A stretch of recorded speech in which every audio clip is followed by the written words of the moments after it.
जमात से अगर कोई रकत रह जाए तो उसको कैसे अदा करते हैं। तो इसके लिए आप एक असूल याद रख लें। अगर वो असूल आपको याद रह जाए, भले आपकी एक या दो या तीन जितनी भी रकतें आपके रह जाती हैं, तो आप बखूबी उस असूल के तहत उनको अदा कर सकते हैं। असूल ये है कि आपकी जो छूटी हुई रकत है वो किरात के एतबार से पहली रकत है और तरतीब के एतबार से आपकी वही रकत है जो इमाम की रकत है।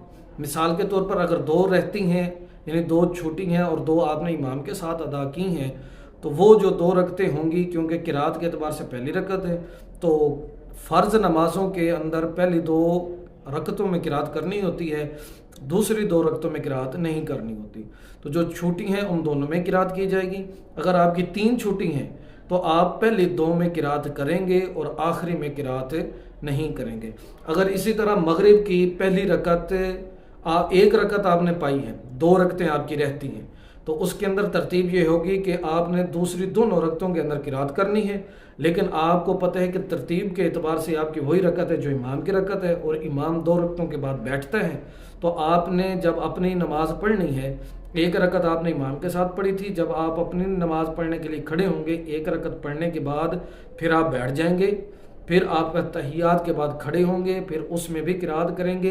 वो फिर आप जो रुकू सजदा करेंगे वो हकीकतन आपकी तीसरी रकत होगी।